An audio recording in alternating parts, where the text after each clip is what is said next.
नमस्कार दोस्तों, मेरा नाम सुधाकर द्विवेदी है। आपका मैं हृदय से स्वागत करता हूं।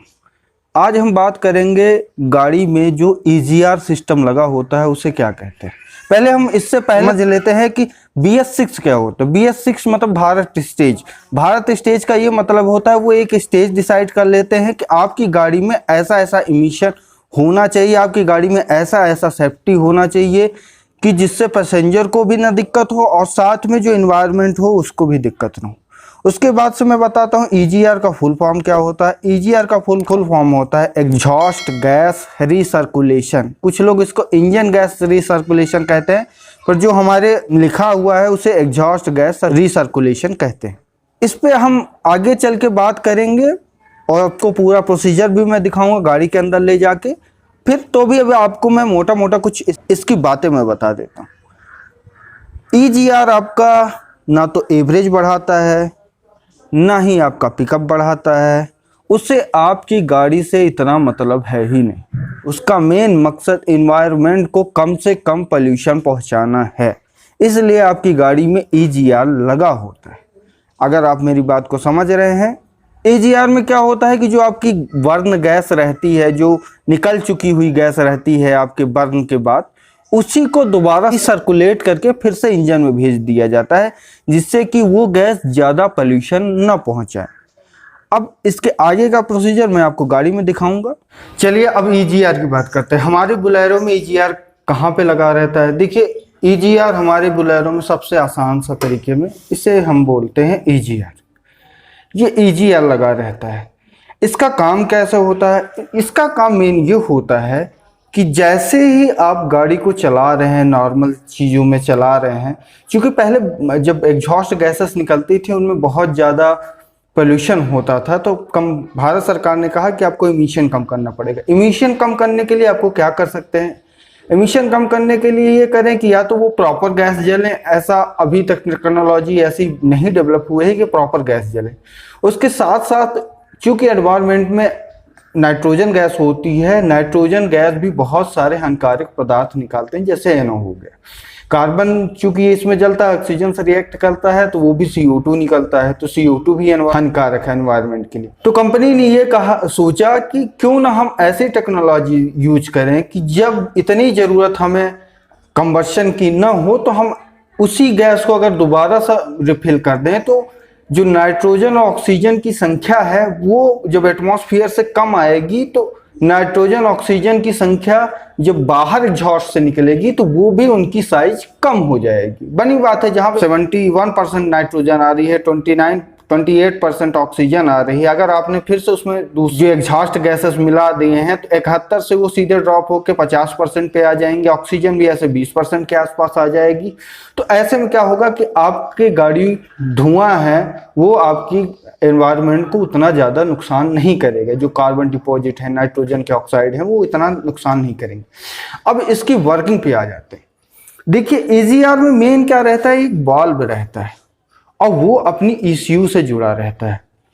एक्चुअल में होता क्या है कि ये आप देख रहे हैं, ये हमारा जो इनहेल करता है गैस, जो गैस जाती है सीधे कंबशन के लिए, वो ये साइड है, और जहां से एग्जॉस्ट गैसेस निकलती हैं वो ये साइड है। तो क्या होता है कि यहां से देखिए, आपको दिख रहा होगा कि एक ये पाइप जुड़ी हुई है, वो यहां से आते हुए सीधे यहाँ पे आती है। ये वैक्यूम है, ये वैक्यूम की पाइप है। जब आप गाड़ी एक लीनियर चला रहे हो, आराम से चला रहे हो, उसमें क्या होता है कि ECU आपकी गाड़ी को ये बताता है कि अभी गाड़ी आपकी आराम से चल रही है, आपको ज़्यादा पावर की ज़रूरत नहीं है, तो आप क्या करें, आप जो गाड़ी में पुरानी एग्जॉस्ट है आप उसको मिक्स कर दें। इसमें क्या होता है कि इसके अंदर एक वाल्व रहता है, एक वाल्व रहता है, और फिर जब लीनियर प्रभाव पे आपकी गाड़ी चलती रहती है तो ECU आपको बताता है कि अभी गाड़ी बराबर चल रही है, आपको पावर की इतनी ज़रूरत नहीं है, तो आप इस वाल्व को खोल दें। वाल्व ऐसे फिट रहता है, मान लीजिए कि ये गड्ढा है, गड्ढे में यहाँ पे एक लंबी सी लोहे की रॉड जुड़ी है और ऐसा वाल्व रखा है। तो जब ECU आपको डिटेक्ट करता है कि नॉर्मल चल रही है, तो वो क्या होता है, ऊपर वैक्यूम बनता है। वैक्यूम के कारण ये जो पिस्टन है ये ऐसे खुल जाता है, ऊपर की ओर आ जाता है। तो यहाँ पे जो गोला बना हुआ है पहले तो वो रबर से बंद था, जैसे ही ऊपर आता है तो ये एग्जॉस्ट गैसेस वहां से सीधे आके ये आपकी फिर से इंटर करने वाली गैसों के साथ मिल जाती हैं। और इन गैसों का सिर्फ इतना ही फर्क नहीं पड़ता। जब भी आप देखें, जब एक थ्योरी है कि जब आप सिस्टम पे काम करेंगे तो वहां पे हीट निकलेगी, और जब सिस्टम काम करता है वहां से हीट एब्जॉर्ब होती है।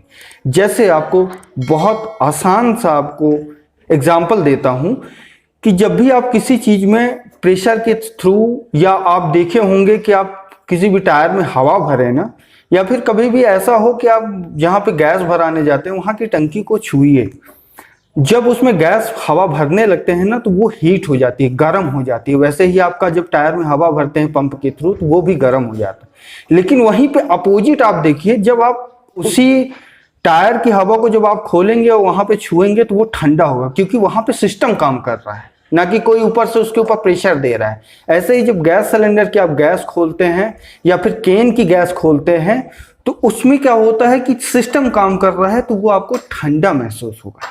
ऐसे ही आपकी ये जो गैसेस आती हैं, आपने देखा होगा इतना ज़्यादा डिग्री रहता है आपके इंजन में, 2500 डिग्री, 3000 डिग्री, 2200 डिग्री, लेकिन जब आप एग्जॉस्ट के पास में खड़े होते हैं इतना जल्दी कोई भी हवा को ठंडा नहीं कर सकता। पर चूंकि वो सिस्टम काम करता है तो आप एग्जॉस्ट के सामने खड़े होंगे, गर्म तो आपको हवा लगेगा, क्योंकि इतना ज़्यादा एब्जॉर्ब नहीं कर पाता वो हीट को, तो वो हल्का फुल्का तो गर्म रहेगा पर इतना गर्म नहीं रहता जितना वो रहता है। और एक चीज़ आपको और भी बता दूं, चूंकि जब वहां से गैसेस निकलती हैं आपके एग्जॉस्ट के पास इतनी गर्म रहती हैं, इसके कारण उसको काम करने में थोड़ा सा टाइम लगता है, इसलिए वो एग्जॉस्ट वाला गर्म हो जाता है। लेकिन आप जब बाहर देखेंगे ना तो वो हल्का सा ठंडा रहेगा। यही होता है। और साथ साथ CO2 एक ऐसी गैस होती है जो आपके सिस्टम को अगर आप किसी में भेजते हैं तो वो उस चीज को एब्जॉर्ब करती है, उसकी हीट को एब्जॉर्ब करती है।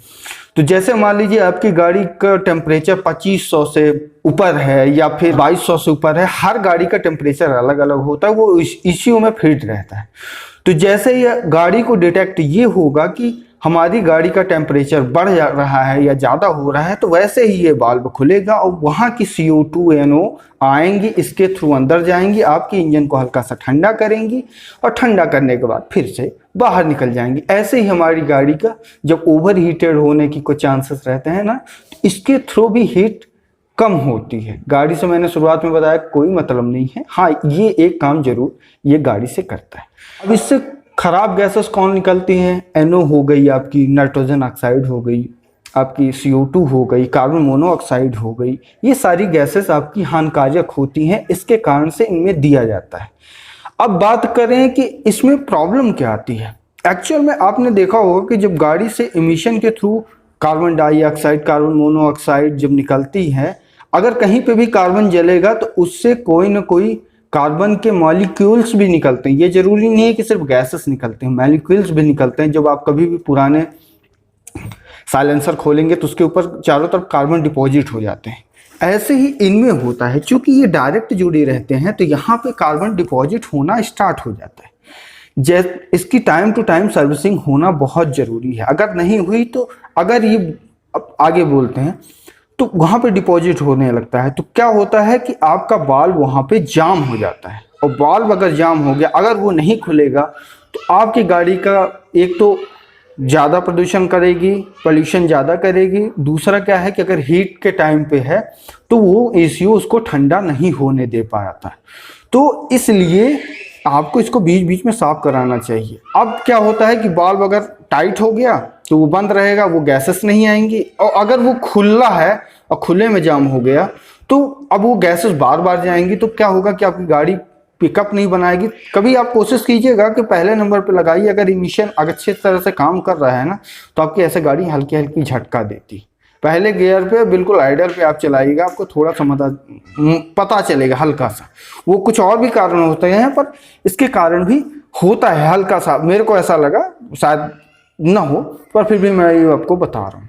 और अगर वो बल्ब खुल जाए तो आपका जैसे ठंडी के टेम्परेचर पे है तो गाड़ी और अपने टेम्परेचर पे आएगी ही नहीं, तो इससे भी सारी चीज़ें नुकसान देंगी। साथ में आपको मैच्योर आपको गैसेस नहीं मिलेगी, जिससे आप कहीं पे भगा रहे हैं या फिर कहीं पे चढ़ाई चल रहे हैं या फिर गाड़ी को आप धीरे से उठा रहे हैं, क्लच का उपयोग कर रहे हैं, तो उस टाइम पे आपकी गाड़ी उतना आपको पिकअप नहीं दे पाती। ये जब गैसेस आती हैं आपके पाइप में तो मतलब पिकअप से रिलेटेड आपको नुकसान हो सकते हैं। साथ में आपका एवरेज भी कम होता है, क्योंकि जब आपको प्योर गैसेस नहीं मिलेगी तो गाड़ी को क्या है कि जो इंजन है, डीजल है, जो फ्यूल है, आपको जितना पहले देना पड़ता था उससे आपको अब ज़्यादा देना पड़ेगा। तो ये सारे दिक्कतें आती हैं। AGR वैसे ख़राब होने के चांसेस कम ही होते हैं, ज़्यादा नहीं होते हैं, पर आपको इनको बीच बीच में दिखवाना चाहिए। कभी भी अगर हो सके तो अपने से ना बनवाएं, अगर बन रहा है तो ही बनाएं। और इनमें यहाँ पे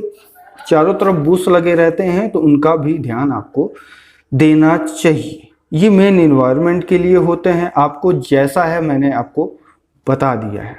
एक चीज़ अभी और मैं बता रहा हूँ, पेट्रोल में अलग आते हैं, डीजल में अलग आते हैं। अब तो ये शायद ये मैनुअल होता है तो कभी कभी ये जाम हो जाते हैं। अब क्या है, अब की गाड़ियों में एडवांस आने लगे हैं EEGR, मतलब इलेक्ट्रिक एग्जॉस्ट गैस रिसर्कुलेशन। तो वो इलेक्ट्रिक रहते हैं तो वो आपकी गाड़ी को वो अच्छी तरीके से काम कर सकते हैं, उनका टाइम पीरियड भी ज़्यादा होता है।